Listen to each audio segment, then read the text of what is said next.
Hi, and welcome back to To Think Minimum, the Technology Policy Institute's podcast. Today is Monday, May 3rd. I'm Scott Walston, President and Senior Fellow at TPI. I'm joined by my co-host, TPI Senior Fellow, Sarah O. And today we're thrilled to have as our guest, Dr. Shane Greenstein, professor at Harvard Business School. Shane is the Martin Marshall Professor of Business Administration and co-chair of the HBS Digital Initiative. He also co-directs the program on the Economics of Digitization at the National Bureau of Economic Research. And because HBS provides such modest bios, I thought I would embellish it a little bit with just some numbers from his CV. So Shane has written 9 books in edited volumes, 71 articles in peer-reviewed journals, 47 chapters in books, 15 published proceedings and reports, 52 invited publications, 150 articles for IEEE, which means that we could probably calculate the opportunity cost of your being with us today in terms of lost articles. But we're thrilled that you chose to bear that cost, and we hope we make it up to the rest of the world for having you. So thanks so much, Shane. Well, thank you for having me. It's no cost at all. Well, then what does that say about what you're normally doing? So let's start with one of your more recent articles, which is titled Interpreting the Origins of the Internet, which really follows from a lot of your research on the history of the Internet and computers and so on. And you say basically, tell us about it. You say that a lot of the story, a lot of conventional wisdom is correct, but a lot of it isn't. And the parts that isn't are the parts that explain the Internet's importance. Yeah, well, there are a couple different myths that you see commonly. I have to say part of the motivation for that article was, nobody read my book. Maybe you read it, but very few people wanted to read 500 pages, but you might get them to read less. And the second thing that motivated it is the typical audience I speak to now is under the age of 25. And they were born after the internet deployed. And they inherit these common myths. So one of the common myths is DARPA invented it and then it diffused. And this is a sort of a schoolboy version of invention. Someone imagines the new product or service and then it's thrown over the fence into commercial markets and firms sell it. And that does not describe the internet at all. It's not a single invention. It's the accumulation of many inventions over a wide period of time.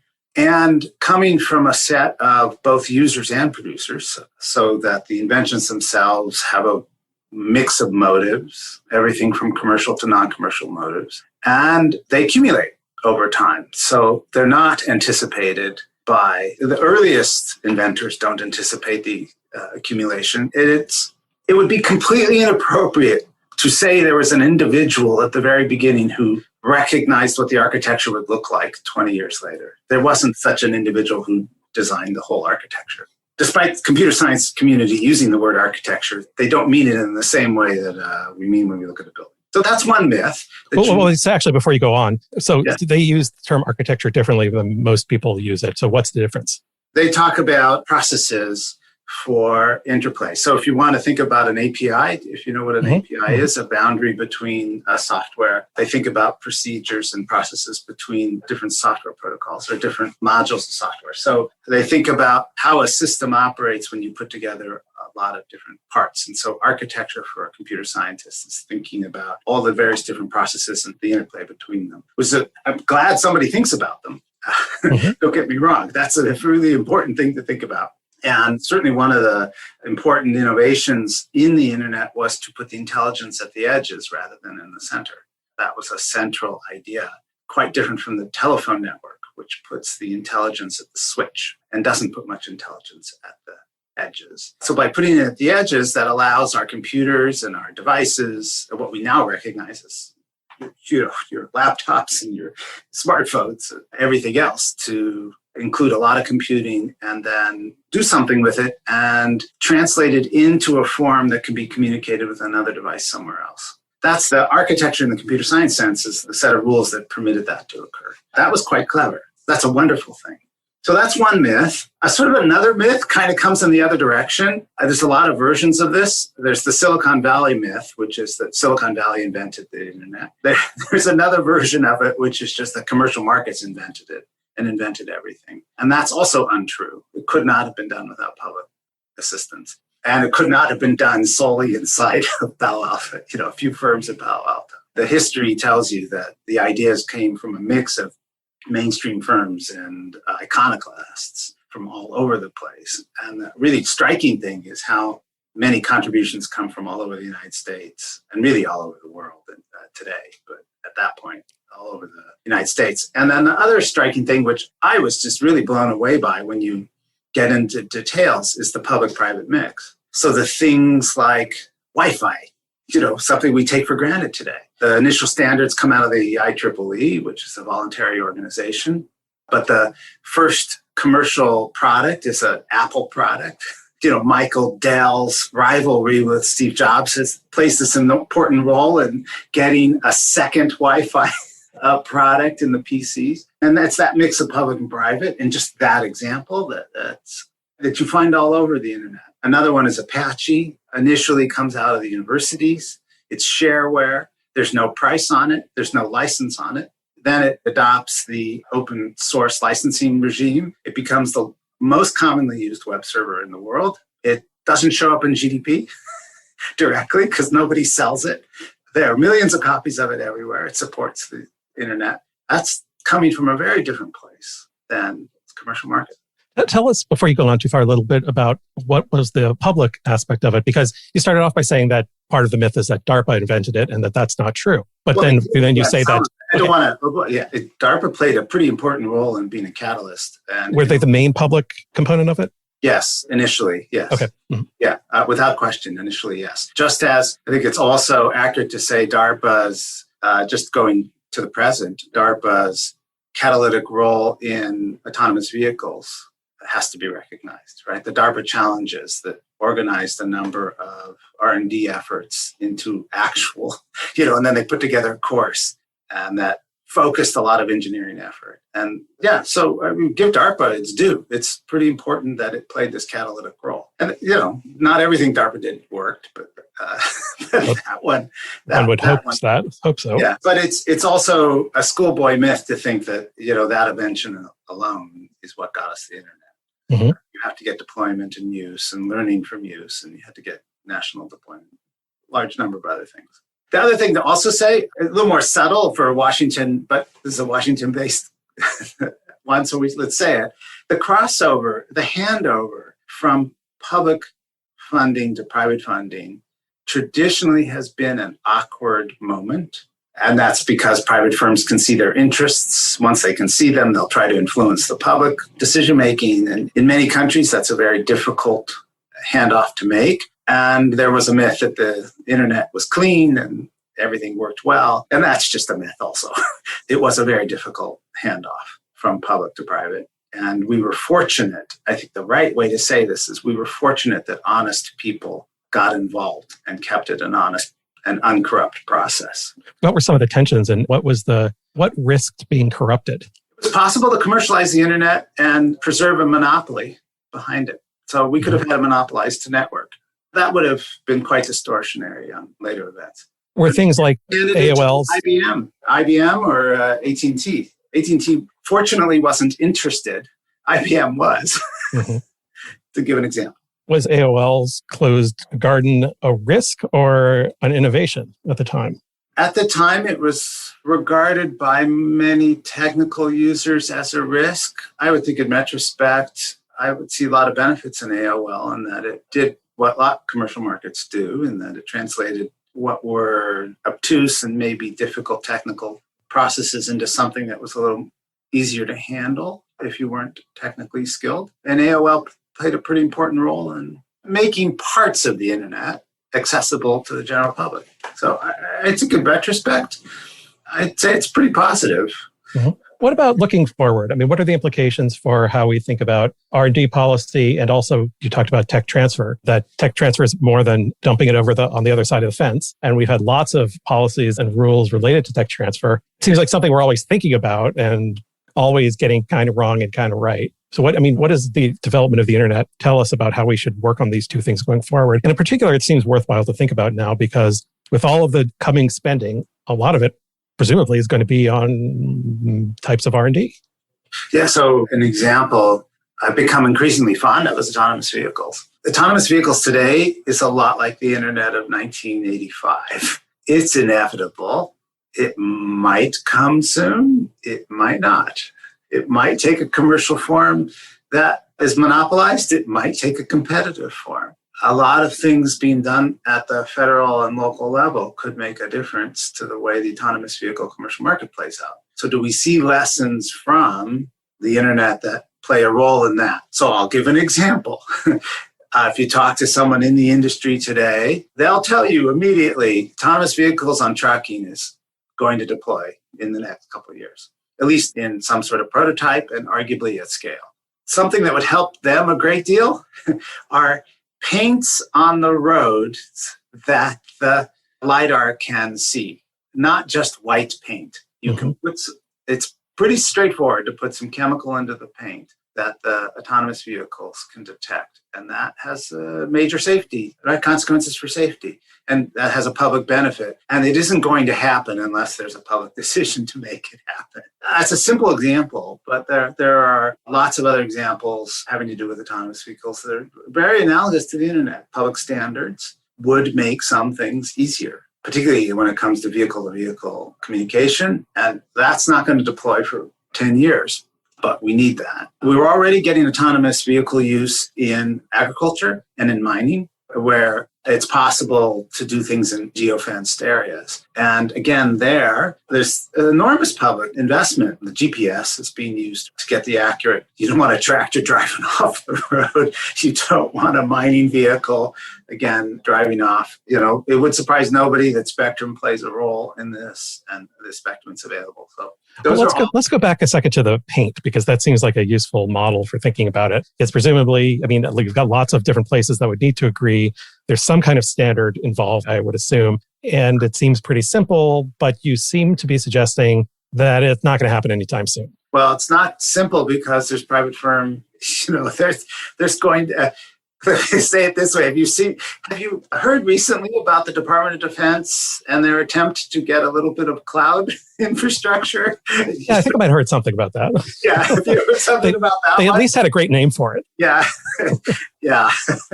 And we're going to get the same kind of scale issues in paint. It is going to be in the billions of dollars. It is going to be a choice with direct consequence for the financial health of firms. It's going to have to use public procurement standards and norms. It's going to be difficult to do in a way that actually gets it all done without it getting tied up in administrative legal hearings. And what do you expect? Is it going to happen? And in what time period? Yeah, I don't know. That's why when I look at the internet, I say we were fortunate. We had, in retrospect, we got a pretty good process. Do you think it was partly because nobody knew what it could be? With the paint, that's incorrect. Insiders knew, for sure. And there were attempts from the firms that knew to try to influence it. The general public didn't know. Right. And so you attribute then its success, sorry, this is the wrong way to say it, but you said we were lucky that there were lots of honest people involved. So do you really attribute this to the individuals who were there rather than sort of the economic incentives facing the various firms involved? Yeah, actually. I had coined a phrase for it. The honest policy wonk. Uh-huh. It's a little cheesy, but maybe corny, but I've met a number of public servants who are really honest policy wonks, and it is pretty important that you have public servants with character. So yeah, actually it did matter. It did matter for the internet. There had to be a change in the National Science Foundation charter. That was an act of Congress. There was, Congress actually had to act. The National Science Foundation, during its procurement, came under investigation, but those investigations played a really important role because it kept the scrutiny up, and the scrutiny generated a change in what NSF did. And NSF, as a consequence of that, put up 4 national exchange points, and that had positive impact on the interconnection for the backbone of the internet. So yeah, concretely, it did matter. I traced the direct links of positive characteristics that the internet inherited at its earliest moments from the way it was commercialized. Then there were a couple errors, I think we're still living with them, that we recognize today. There was no national measurement set up. And so, we may get into cybersecurity in this conversation. We still, as a country, we still have a problem in that we have no national network measurement framework. We have a lot of, as is typical for the US, a lot of fragmented efforts. And fragmentation is good at local right? Solving local problems. And so rich firms set up a lot of processes to keep their own networks secure, and that's great. But we don't have anything at the national level other than for defense. And so we pay this price in that we have a lot of IP addresses that are used for spoofing, and we don't necessarily have a lot of thought going into the redundancy of the present environment, issues over encryption and insufficient R&D for cybersecurity. These are all a consequence of the way we commercialized it. We kind of just sort of put it out there and didn't think it through. And different governments have put efforts into this. I mean, it's not like there's been complete neglect, but we still pay for this. Is there a good model you can think of that doesn't involve an authoritarian government? I mean, because there are countries that deal with this, and they may not be the ones we want to model after. No, it's not the model we want. Can I say it in a different way? Because I actually think that your question indicates a common assumption that lack of coordination is a weakness in governance. I'd say it slightly differently. Just as having initiative from lots of different commercial players over the long run is rather good for the internet because it helps us sample from a portfolio of options. In governance and in policy, it's actually a useful characteristic of the United States that we don't have a single coordinating policy regime. That then accentuates a really bad decision once we make one. Right. Right. It's actually pretty good characteristic in the long run to sample from multiple sources. Having said that, it's a mess in the short run. Right. You've given us the cost and the benefits of this approach. Yeah. Yeah. And in the short run, we get these places where we neglect things. And that's a byproduct of having that kind of governance system in the US. Or one part of the system works really well while another part doesn't. Antitrust will be asleep for a while another part is really good on universal service, and universal service is asleep for a while antitrust is really vibrant. And so you get this kind of back and forth. From your work on the origins of the internet, do you consider the internet exceptional? Because I would say it's like a once in a generation type of emergence, the internet. But can we have implications from the origins of the internet on future R&D, or is it like a once in a century kind of confluence of events? Are we going to have another internet type of invention? Can we encourage it, or is it like a Big Bang moment? I avoid the word exceptional. I prefer the phrase historically unique. So the uniqueness identifies the thing you're after, which is correct. It's technically unique, and we all lived through a point in time, and it happened in a certain place at a certain time and for certain reasons, because we can go into it a little bit, because the US had a set of policies that allowed commercial iconoclasts to experiment and made the United States different than almost every other. I made the United States communication market different, particularly from almost every other country. And so we got frontier experiments here earlier. Having said that, right, that's historically unique. There are things about it that are not exceptional, that are very general. Having a commercial market that's open to experiments makes the US, that's a very general statement. It still applies today. I still think it's very valuable to have multiple experiments in artificial intelligence, which some people regard as a once-in-a-generation thing, or autonomous vehicles that we were just talking is another once-in-a-generation, or drones, which is another once-in-a-generation kind of technology. I think experiments are a good thing, open to multiple points of view, and having markets that have open distribution, or let's just say distribution that's not got heavy barriers being brought by established firms. So it's open to competitive alternatives. Those are general features. Another thing that I don't think is particularly exceptional about the internet is eventually revenues had to cover costs. And early in the internet, there was this point of view that you didn't have to, that you could have the dot-com boom and that you could start a business and somehow the revenue would magically appear at some point in the future. Those were great days in terms of transfers from ultra-rich venture capitalists to upper middle-class people.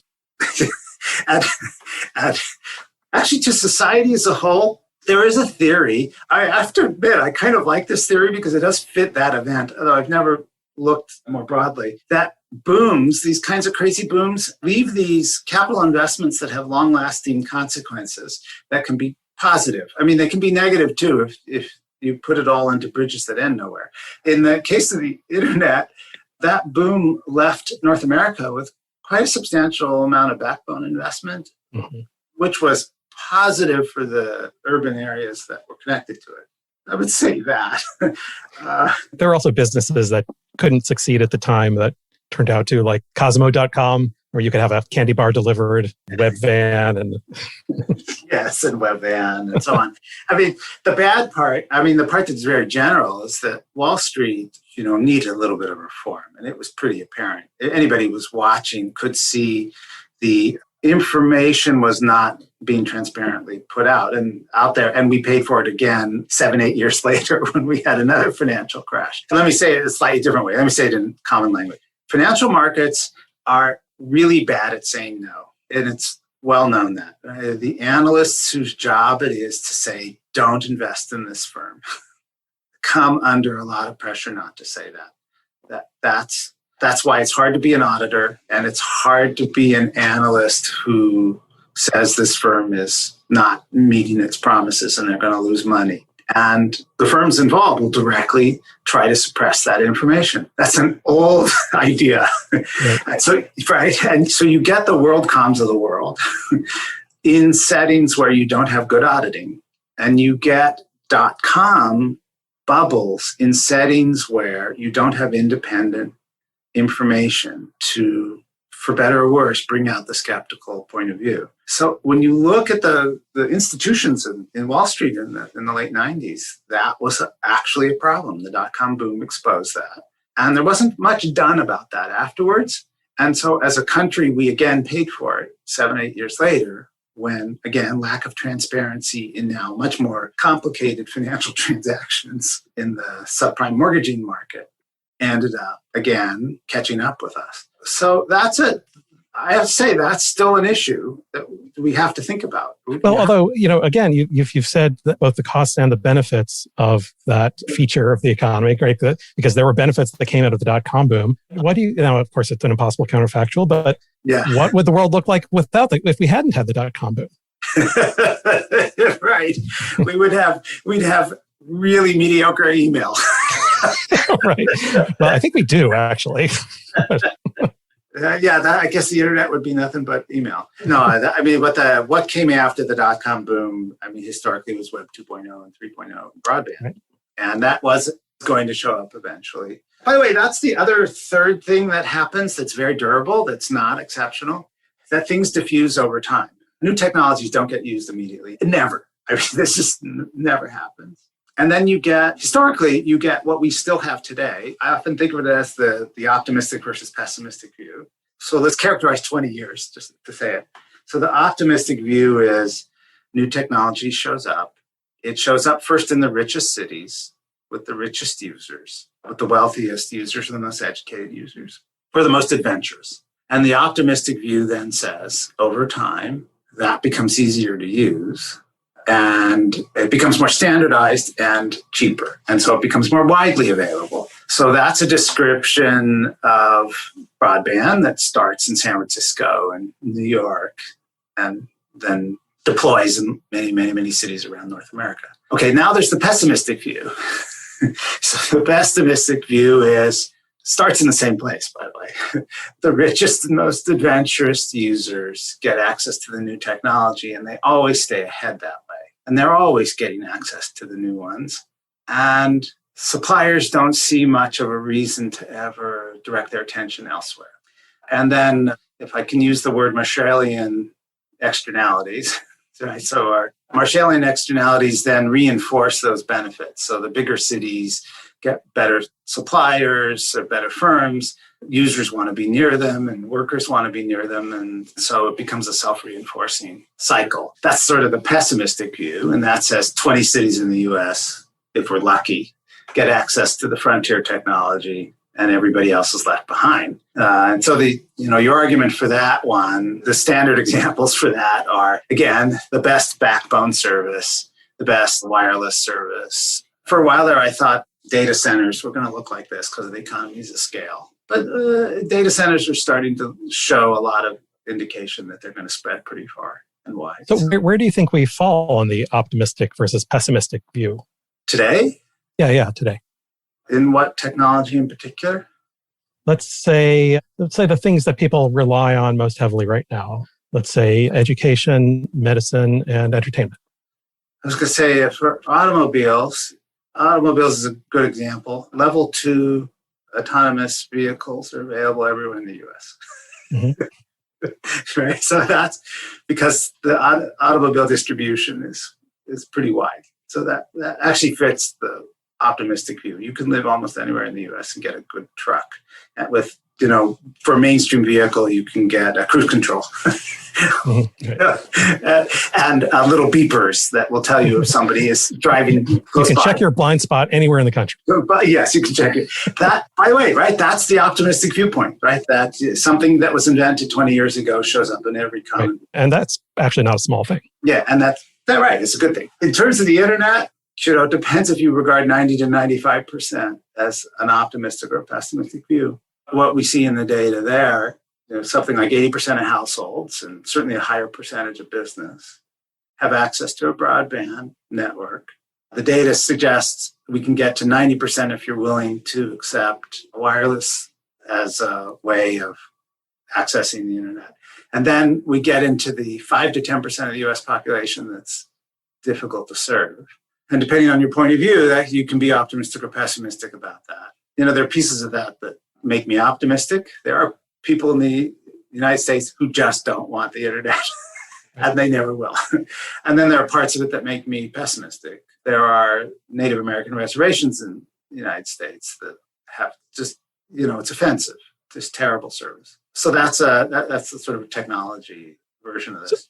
So with the pandemic, there's a slow review, apparently, I guess, asked lots of professors their views on things. And just in this one case, they asked you whether the statement was, the COVID-19 pandemic will lead companies to relocate infrastructure and employees away from dense urban areas. You agreed with a confidence of 9. I'm assuming that's on a scale of 1 to 10. Now, I guess, assuming you I still think so. Right. So what does that mean for the pessimistic and optimistic views? Does it mean that we'll be pushing some of those benefits further out beyond the urban areas? Well, it means one thing for certain, that if you're a real estate broker in San Francisco or Manhattan, you're having a really lousy year. Right. That's literally what it means. Actually, Chicago to, any of the densest urban areas in the world, it's not unique to the US, where people commuted into dense. If you think it through for a moment, let's put myself through a half an hour of misery in the morning and a half an hour of misery in the late afternoon so that I can be in the same location with somebody else doing a job that somebody else you may not want to be with. Yeah. That actually you could just as productively do at home. So it turned out the forced experiment, the pandemic is awful. So I don't want to, this is trying to find humor it's gallows humor. Okay. So just make sure your listeners don't misinterpret me. Everyone knows you're a good person. Yes. This is gallows humor. The forced experiment of trying to find and being forced to find value, productive time by working at home actually led to the insight that a lot of commuting was not necessarily useful and valuable. And the data is already in. The amount of remote work in the United States was far larger than what was forecast and far larger than what was typical prior to the pandemic. The numbers coming in are something like, prior to the pandemic, 25% of the US labor force spent some amount of time during the work week doing work at home, and it was typically less than half of their work week. During the height of the pandemic, it was close to 40% of the workforce spending their entire time at home. And the data that we have so far is that it was more productive for those who got rid of commute time, got rid of a lot of bothersome activity at work, and it was less productive. And let me be very clear, right? It's not all good. It was less productive for those who had young kids at home. It was less productive for those who also had to deal with issues at home and were unable to deal with things at work that would have raised their Right. productivity. And I think lots of women have left the workforce, and lots of Yes, the worst case was, a biologist with young kids at home who was trying to raise mice in the lab. Right, that's sort of like your worst case scenario. And there was big variance between small firms and large firms. Large firms apparently were much better, handled this much better. So if you had been, the dumb luck of working for a large firm that happened to invest in the extra things that you needed, that also worked out. Having said that, boy, the experiment indicated to a lot of companies that you can survive this way, and that maybe having people come in 2 or 3 days a week rather than 5 is, all around, everybody wins out. You need less real estate. They get more time. You can take care of the things you need to do at work when you're there. And for the times when you don't, hey, you can Zoom. It turns out that's good enough. I mean, it is amazing recognizing all of the terrible economic consequences for so many people. But you've got these, entire downtowns that are mostly empty, and the economic effects of that, at least measurable economic, are so much smaller than you might have expected. Yeah, it's a little unclear, right? Because we don't know how much of this is landlords just taking a hit right now and hoping it's going to come back. That's true. Yeah. And then the other forecast that's being made is, those buildings are not going to go unoccupied. So I lived in Chicago for many years, absolutely wonderful city, and the downtown is just awesome. But, if that real estate isn't going to be used for offices, people are going to live there. I mean, many of those buildings could quite easily be converted to residences. So it's, it's going to be used for something. And I got to admit, my living downtown Chicago was so wonderful when we did it. So I can actually, yeah. I mean, all of those offices with all those nice windows, beautiful places to live. Yeah, they're beautiful places to live. But at the moment, they're beautiful places to work. Right. Yeah. But they're easy to get to. We talked a lot about counterfactuals, and you're in a pretty good place to see the things that are studied and not studied. Sarah, we were talking about this earlier. You had some really interesting thoughts, questions about that. About studying the counterfactual? Well, about what Shane sees at NBER. Yes, I was curious to hear about that. So as a co-director of the program on Economics of Digitization at NBER and Economics of AI, you must see a lot of paper proposals coming through your door, and you do journal service. So you've probably seen hundreds of the newest research papers for digitization. What kinds of papers would you like to see more of? What's the quality of research questions, do you think, in this era of digitization? And do you have any advice for researchers studying these topics? Wow. So let's divide the world into consequences for households and consequences for business, even though those overlap sometimes. It's like we're in remote work. Okay. So the consequences of digitization for business is still an enormous area. And it's the one area, certainly, at a broad level, where I wish there was more work. And it's partially because it's so difficult. But what are the productivity consequences of digitization? We have accumulating evidence that the digitization influences the frictions, reduces the frictions of transactions. And so that changes the composition of the activity people will undertake. So, it's easier to communicate across distances. What we're doing right now is easier.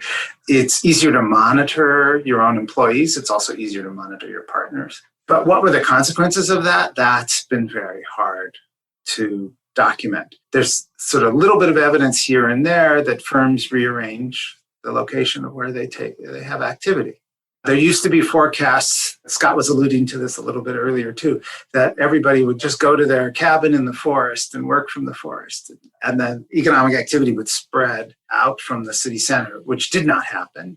But during the pandemic, actually quite a lot of that did happen. And it was very uneven. In other words, it happened to some parts of the economy and not others. And again, to get evidence of that would be terrific. Another thing that I don't see much work on, but we kind of have a sense about, which is that central cities became much more important in the global economy. So a different way to say it is the forecast about things moving out of New York would have been that would benefit Des Moines.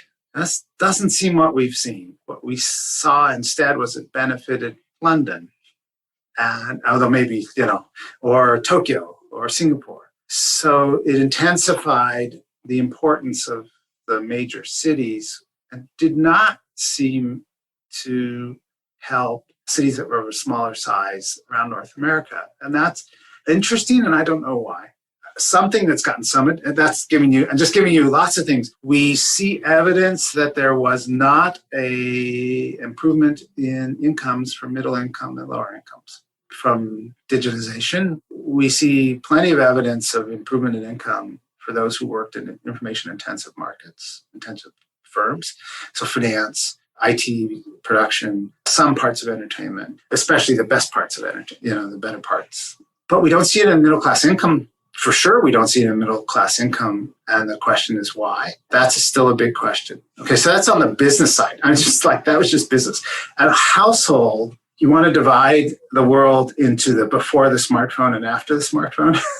So we have deployment of broadband in the early part of the new millennium and continuing thereafter. And that's got this characteristic that households benefit because they can now communicate with all these firms. They can access all these firms that were previously inaccessible. It's also two-way, right? Firms could suddenly access all these households in ways that were not previously possible as well. In the midst of that, we were only halfway through that would have been a major change in distribution.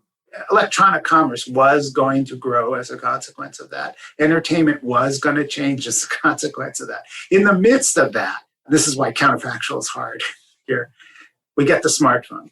And the smartphone makes that mobile. And we, again, know from data already, half of the time spent online has moved to mobile devices.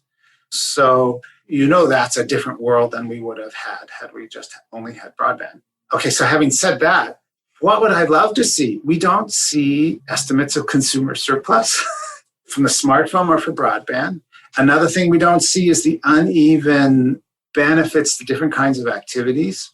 Changes in use of household time. Scott worked on this some years ago, and I was so happy so I put that chapter in a book I edited, and I hoped it would be a catalyst to lots and lots of future work on changes in the composition of time at home. And, except for work I did, it didn't happen. Right. Right. But I'd love to see. I guess we said everything that needed to be said. Yeah, that's right. But, I watch my kids, and the way they allocate their time is so different than the way certainly I allocated it as a child. They spend almost no time on television. It's almost all on their phones. And that's really remarkable. They do almost no programmed television. It's all streaming, if it's anything, or YouTube. The way they consume sporting events, this is about the only programmed thing my children watch. They are on Twitter simultaneously at the same time as the sporting event. And they're consuming that as much as they are the sporting event. So changes in those sorts of things and how to think about the welfare consequences of that are a pretty big deal. And we've had a little bit of work on those sorts of issues because it's shown up in the election. And so when it shows up there, people think about it. There's actually underneath the surface, really, this is pretty major change in the quality of life in one generation. I always say, would my grandparents have recognized what we are doing? So first of all, I always say the same thing I always say, which is like my grandfathers who raised chickens and cleaned laundry, that their first reaction would be the same one, which is, you get paid to do what? And that would be their first reaction. And then their second reaction would be, you can fly across the country? Oh, except you have to wear a mask. What? And then a third one would be, holy cow, what do you spend your time at home doing? What in the world? Right? They wouldn't recognize it at all.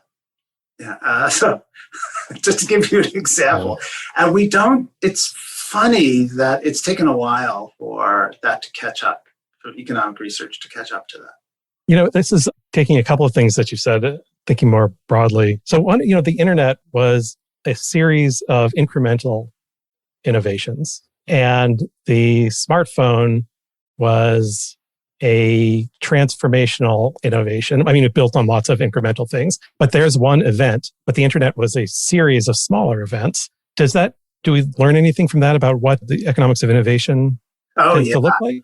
There are two great insights in the smartphone. One is that incremental change in the underlying technology can nonetheless lead to dramatic changes in the experience. That's actually a well-known theme from the history of technology. So a whole series of incremental things accumulate to get you a radical change in the experience. And there's lots and lots of examples of that from the history of technology. The one example that we always use in class, in the classroom, is computing gets better continuously. Being able to use advanced computing to take a picture of your body in a CAT scan is an enormous change in medical capabilities. And then it gets continuously better again, and finally good enough that you can take a picture of your head. And to be able to take a picture of the skull and identify a brain bleed has enormous consequences medically. But it's, of course, a continuous improvement until you get above some threshold where it's sufficiently good. And then there's been continuous improvement since then. And now it's amazing. And I know people who were saved by that, and that's amazing. Okay, so coming to the smartphone, there's a whole series of continuous innovations that are affiliated with the smartphone, including touch and incremental changes in the speed of transmission of data over the carriers. Got to remember, going from 2G to 3G had an important consequence for the smartphone. And boy, to 4G had really big consequences. Putting more computing on the device has enormous consequences. Again, it was continuous, right? The memory was getting cheaper and better. The computing was getting cheaper and better. And you could have used a smartphone in 2001 and 2002. It was just called a BlackBerry. Okay, so there's that. We could go on. Okay, so that's one. That's one sort of major observation. The other second observation, and I'm going to go back to something I said earlier, is the advantage of having multiple points of view in technically advancing markets. So the smartphone was not a new idea. Microsoft had a smartphone. I mean, I've met the guy who was in charge of Windows CE. I mean, he was given an impossible task and told, recreate what happened in the PC. Right. And that was in 2001 when there wasn't a single firm on the planet that trusted Microsoft. Right. So you think that one through? Poor guy, right? He's given that assignment, a wonderful person, individual, but given that assignment in 2002, hi, I'd like all of you to co-partner invest with me, even though I work for a firm that all of you felt burned by a few years ago. So how do you do that? Well, the best thing about commercial markets is other firms show up with alternatives. The BlackBerry shows up in that environment. And we get a whole series of experiments from other firms. And then finally, we get the experiment that ends up catalyzing the market. If you were to describe it in advance, nobody in their right mind would have thought this was going to work. We're going to take a CEO on a second who people hate. Let's be very clear. Unloved by his entire ecosystem. So not unlike Microsoft, right? The CEO is not liked at all. Completely despised by everybody in the Valley who's ever had to deal with him, except the people who work for him, who love him because he has their back. And this CEO has successfully deployed the iPod, if you recall, which was a portable music device, and is claiming he's now going to make a phone call on such a device. Okay, that sounds crazy. Who in their right mind thinks that's going to appeal to anybody? And again, if you go and you watch the first announcement, there's nothing about apps in there. There's nothing about an ecosystem. It's all about carry your music around with you and make a phone call.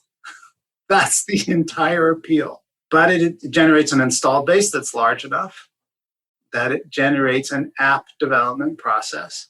And the firm who's doing it has lots of experience with the app development process. So they're very good at that. In that sense, they're identical to Microsoft. They're very, very good at supporting app development. And it catalyzes action from a third firm who turns out also to be very good at supporting app development, which is Google, who has purchased a few years earlier, by the way. Right? They had purchased a few years Android, and it catalyzes development there. Think about it. If you go back, Nokia had already, do you remember Symbian? Nokia was trying to support app development, and they were terrible at it. Right? That wasn't working. BlackBerry was terrible at it.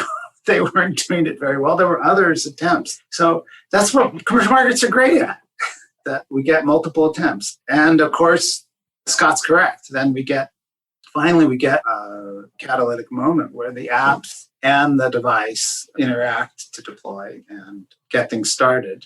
And at least we get two major ecosystems in the world. It would be kind of nice for competitive purposes if we had a third, but for the moment, we still have two. We used to have a third competitor in these, that they didn't work. We had BlackBerry and we had Palm, and neither of them succeeded. But are there other competitive issues that you're concerned about? Well, there is an antitrust case being filed right now. That's true. It's a bit hard to get uncontested facts, but if you read the DOJ filing, there's a number in there that says Google pays Apple somewhere between $8 and $12 billion a year, and that is related to making Google the default search engine on the iPhone, as well as making it the default search engine on other Apple products. According to news reports, approximately 8 billion of that goes just to the iPhone, just to make the Google search engine the default search engine when you buy an iPhone. So without ever making any choice, the search engine comes up immediately with Siri and comes up immediately with Safari, as well as other programs. So let's think about that for just a minute.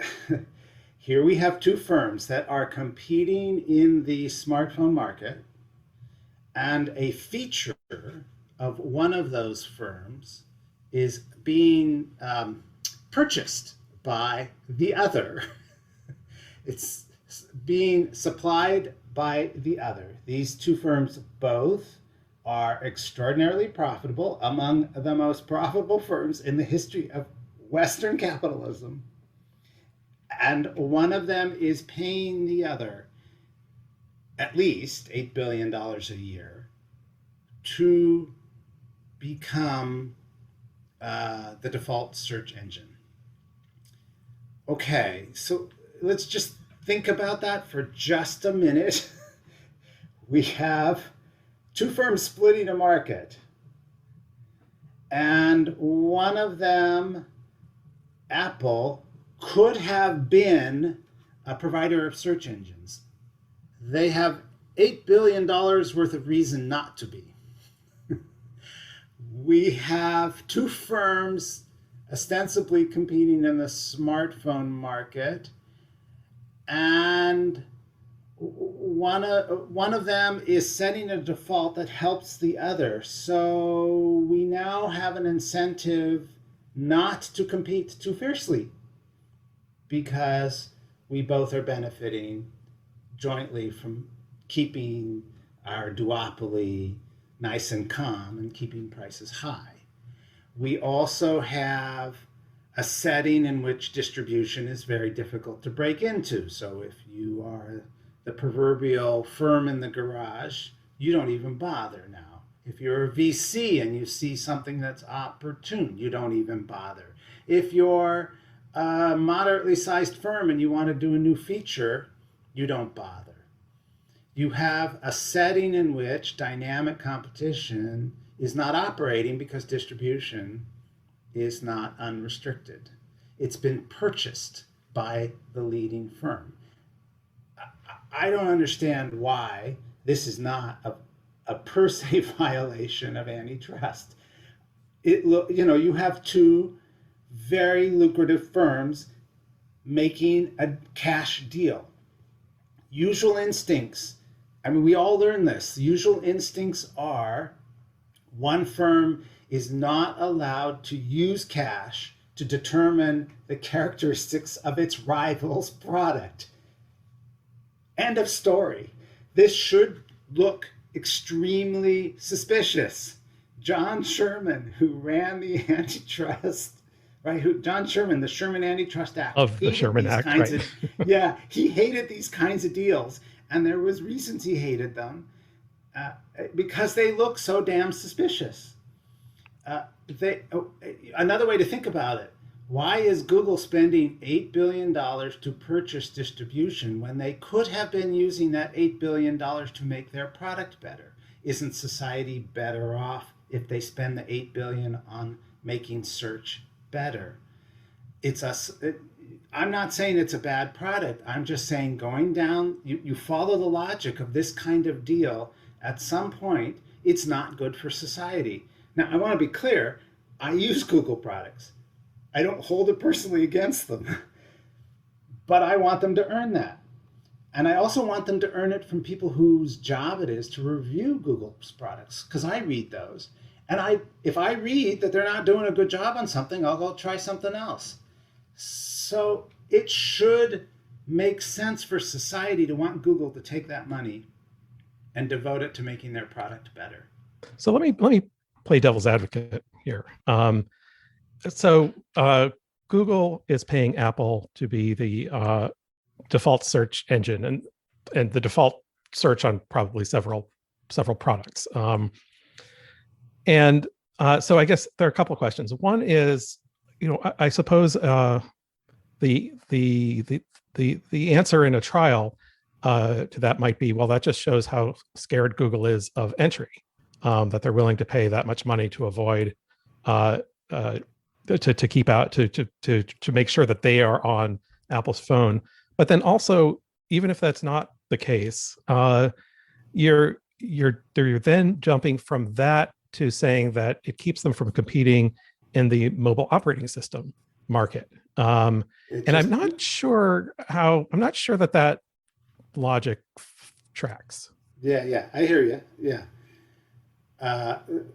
Let's do the first one first. This is an old idea in antitrust. Distribution ought to be open and unrestricted. Yeah. Right. So let's just do that one. And the firm who has the most interest in order to restrict distribution is always the firm who's leading. And the best way to avoid competition is to restrict distribution. So at least I'll go straight to that one. On that principle alone, it's enough to say this looks suspicious, that you ought to have a much more unrestricted choice given to users at the beginning of their use of the iPhone, and you could imagine an antitrust settlement imposing such a restriction. There's already precedent for it in Europe. As you know, hesitant as I am to say the EU gets anything right. Well, but what would be counterfactuals are horrible because we never know what they are, what they could be. But in this case, what the counterfactual is Bing. So if they had entered into an agreement with Microsoft, would that be okay? I love going. Yeah. I know where you're going. I love this one. Let's even do a better counterfactual. Don't you remember back when people were complaining that Microsoft had 100% of the browser market, and they ought to be compelled to let in an alternative? And if you looked at the situation at the time, you said there isn't going to be an alternative because there weren't any. So this agreement is at least partly responsible for the lack of alternative search engines, I guess. Yeah. Mm-hmm. Yeah. I mean, it's endogenous. The lack of alternatives is endogenous to the difficulty of getting them into the market. And let's remember also what happened in browsers. It didn't happen right away. There was actually an open requirement imposed on Microsoft, and I think more importantly, there was embarrassment, so that the company became hesitant to be so heavy-handed in the future. And what happened over time? Actually, the alternatives did emerge, and there was competition in browsers. And let's not forget, Microsoft didn't have a very nice browser 15 years ago. And I got to say, actually, I think their browser today is pretty good. But Edge does seem to be pretty good, yeah. That competition had an effect on them. And isn't that great?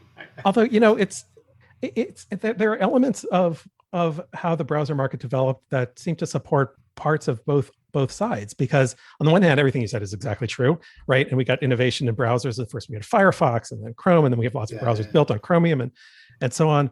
But we still ended up with another dominant browser. So maybe that's what the market is. I don't know. Yeah, although I appreciate your point. If you're going to have dominance, though, you want to have. I think society benefits from having a constant threat that that dominance is going to switch between firms.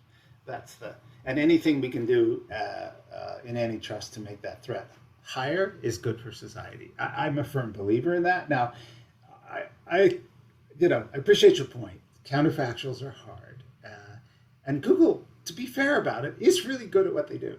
Yeah. Yeah, and many people would still choose it if given the option to choose. I would now too, but I don't know what I would do 2 or 3 years from now if I had the option, and I'd like to have that option. I don't, I actually take offense that choice was made for me, and I didn't even consciously know that it was possible to switch. So that, that's an easy thing law can do for us. What about the harder one though? Whether it extends to other markets like the mobile operating system? Yeah, there are a lot of hard problems inside.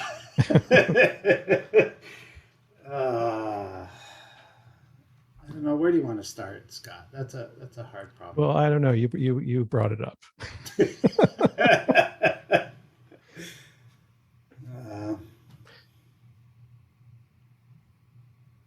They compete